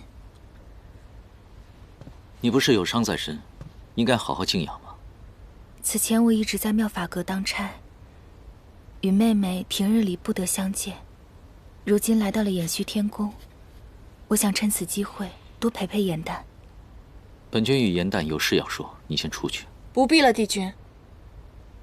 我刚刚已经说过了，仙阶考试我是不会去的。如果帝君没有其他的事情，就请回吧。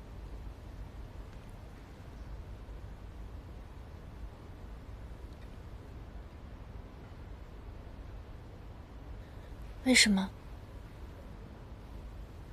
为什么要这样对我？颜淡，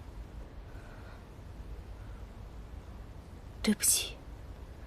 其实今日，并非只有你命悬一线，我亦如此。我们偷盗傅轩鼎一事，一早就被银灯发觉了。他一心想要向帝尊禀报此事，任凭我怎样苦苦哀求，都无济于事。我上前阻拦，却反被穿心骨打伤。我拼尽全力才逃了出来，我只能跑到延续天宫求救。可谁知，在我昏迷不醒时，帝君把我错认成了你。后来我醒了过来，我本想立刻解释，可是我突然怕了。只要我在妙法阁，银灯总会想到办法折磨我，迫害我。下一次我还能侥幸逃脱吗？只有成为帝君的救命恩人，我才有机会调离妙法阁。我这样做只是为了保命。颜淡，真的对不起，你不要怪我好不好？原来是他认错了人。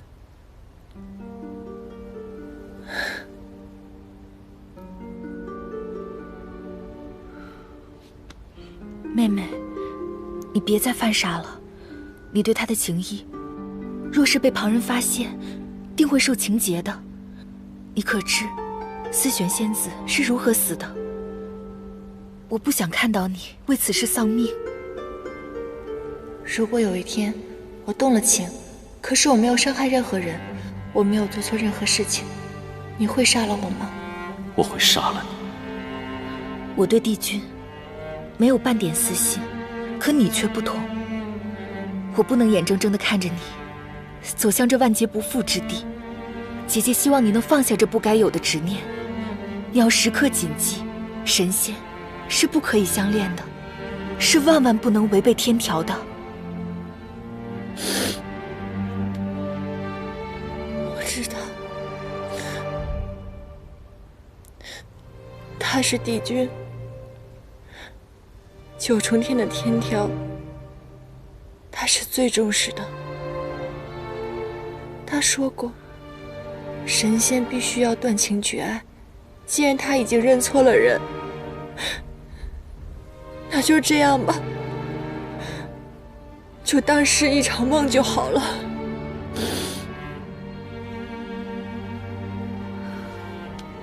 你若能这样想，我就放心了。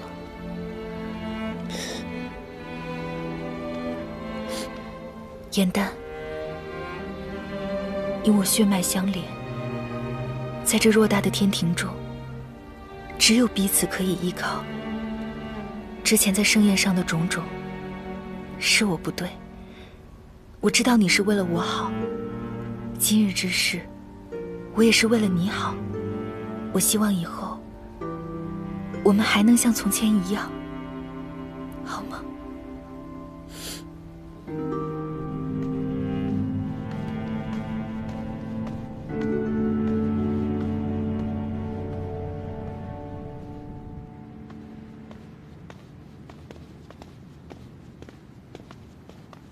迎灯长侍，不知迎灯长侍深夜前来掩续天宫，所为何事？哦，我听闻芷溪仙子因救帝君而身受重伤，她乃我妙法阁的副长侍，我特意前来探望。啊，芷溪仙子的房间就在那边，小仙还有事，就不送长侍过去了。等等，这琉璃盒精致透亮。不知里面装的是何宝物？帝君得知颜淡仙子受伤，特意让我把帝尊赏赐的雪灵芝送过去。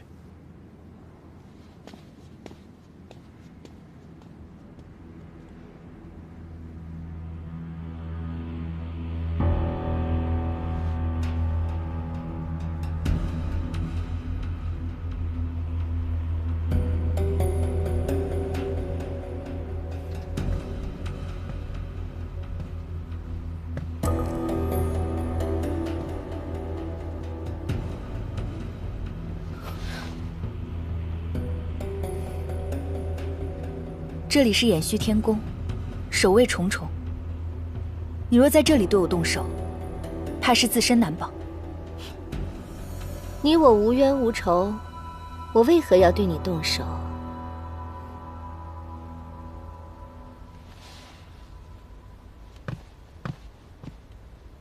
那你来这里做什么？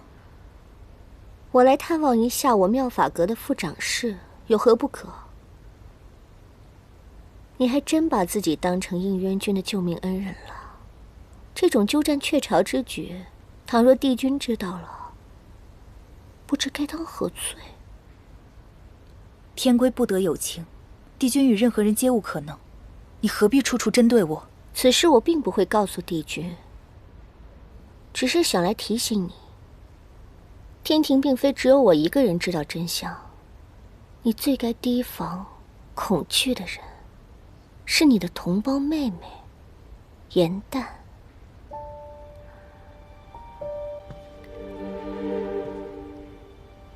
当初天兵以你的名字去地衙抓颜淡，他顾念姐姐，当场认下大罪，而你却在冒名顶替他。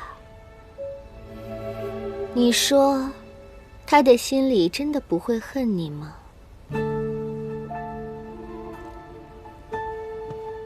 颜淡在掩续天宫一日，你便该担惊受怕一日。他与帝君朝夕相处，若日后帝君知道了真相，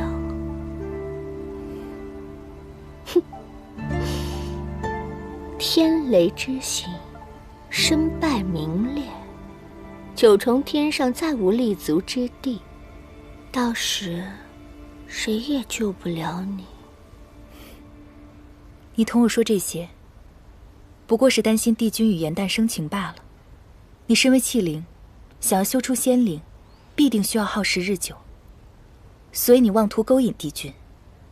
只因天界中唯有帝君，可以直接将器灵点化为仙灵。你胡说什么？帝君刚正不阿，即便是他心中最重要之人，想必也不会破例。你曾在衍虚天宫侍奉100年，最终还是被逐出了宫门，说明这条邪门歪道你行不通。所以你嫉妒颜淡，想要铲除所有阻碍你修出仙灵、飞升上仙的绊脚石。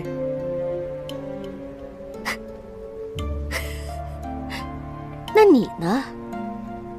煞费苦心接近帝君，难道皆因仰慕之心？你可知，帝君已经知道颜淡受伤，他将帝尊亲赐的雪灵芝送给了他。不知道你的好妹妹会如何解释受伤的事。哦，我还听说，仙阶考试他也在名录之中。过不了多久，这9重天，他便会只闻颜淡，不知止息了。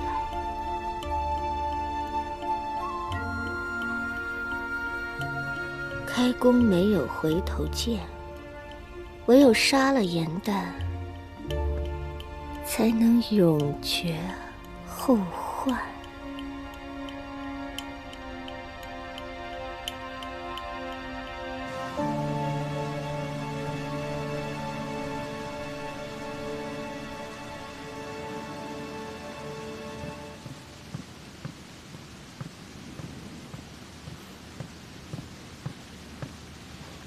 帝君，帝尊前来探望，已移驾书房等候。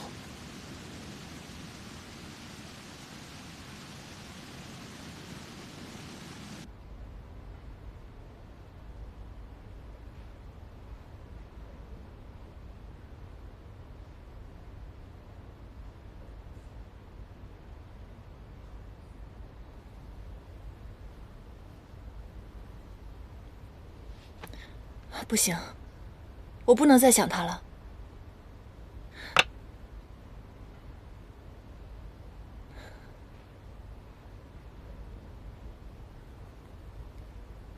于墨为了救我，耗费了不少仙力。雪灵芝如此珍贵，若能帮他滋补心灵，也不算浪费了。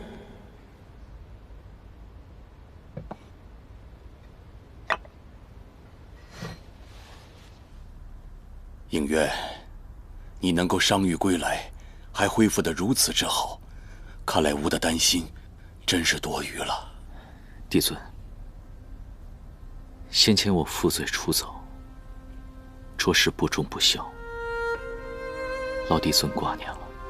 昔日你伤痛缠身，栖身于地崖，吾没有派人去寻找，你心里不记恨吾吧？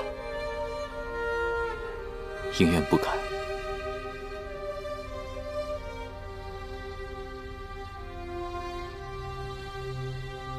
仙魔大战，死伤惨重，是我未能尽到自己应有的职责。应渊心中有愧，只求在无人处静思己过。昔日战事惨烈，帝君之位凋零殆尽。现在9重天上，帝君之位只剩下你一个人了。现在谁也不能保证，100年之后，魔族会不会卷土重来。应渊，吾希望你能够明白肩负的责任，不要再轻易离开了。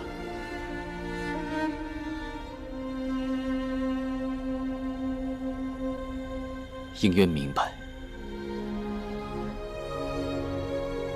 应渊必不会辜负帝尊的期望。与天庭众生共进退。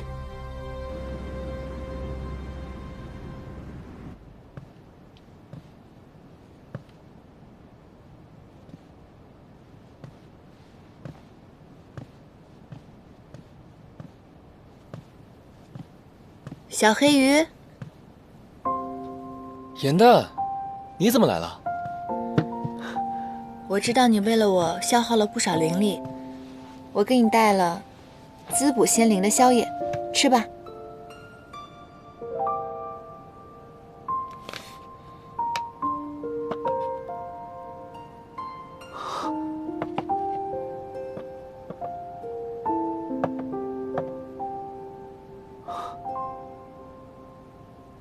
严蛋，你看你受了那么重的伤，还为我做宵夜，哎，你怎么样？你伤好些了吗？还疼吗？没事儿，你看已无大碍了，放心吧。我刚刚在门口的时候碰到了世云，他说你被元帅责罚了，怎么回事？哎，就是我在赶去天刑台的时候，无意间撞到了2个刚刚化出人形的龙族，其中的敖轩不满我比他更早化为人身，便跟我动手打了起来，还将此事告诉了火德元帅。那你的身份没有暴露吧？你放心吧，我聪明得很，我假装我是小黑鱼，又用你的身份胡乱糊弄了过去，他们不会知道的。那就好。如果你有什么事的话，我这个做朋友的又该无地自容了。你在说什么呀？这件事跟你有什么关系？你再这么说，我可要真生气了。好吃。看看底下的是什么？还有好吃的？打开看看。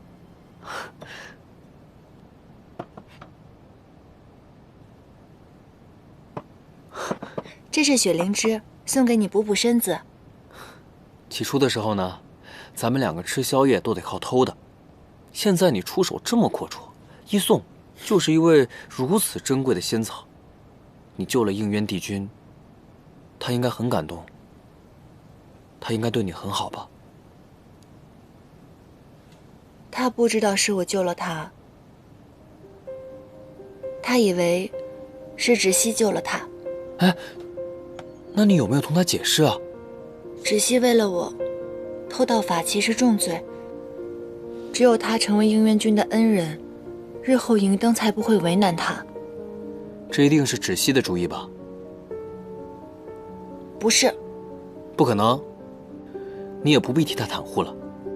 芷溪一直想晋升仙阶，而这次将救应渊帝君的事揽在自己身上，刚好是天赐的良机啊。这些事情一定是他有意为之，他故意说的谎。不是这样的，姐姐她其实是为我好的，她做这些，她是怕我会……总之我们从小长大，姐姐一直在照拂我，我欠她的太多了。倘若这一切都是真的，也就当我在报恩吧。你只记得他对你的好，他可曾记得你对他的好吗？严淡，我只是你刚相识的朋友，你对我都是倾心相待的，而芷溪却是你这个世间最重要的人，他也是伤你最深的人。严淡，你为了这样的人真的不值得。你别再说了。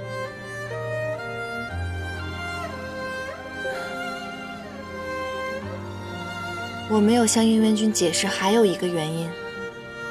什么原因？是他誓言在先，他没有认出我。啊？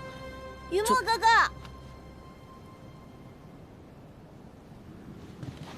云墨哥哥，哎，你怎么来了？云墨哥哥，你来客人啦。这位小可爱是谁啊？我怎么在玄心崖从来没有见过他？你是哪来的小仙士啊？我是南海青龙族公主，我叫昭兰。怪不得呢，长着2个可爱的小犄角。原来你是那条小青龙啊！你认识我？我当然认识你了。我叫严淡，是衍虚天宫的仙士，也是于墨的朋友。我当年在玄心崖的时候还喂过你呢，你不记得我啦？原来是你呀！那既然你是雨墨哥哥的朋友，那今后也是我的朋友了。哎，哪有你这么乱认朋友的呀？那我也不介意再认一个弟妹了。哎，也没有你这么乱认弟妹的。不是你想的那样。我到处找你，你竟然跟这个来历不明的小子在一块儿。又来一个，看来玄心崖今天可够热闹了。你又是谁？我。他是我的朋友，与你无关。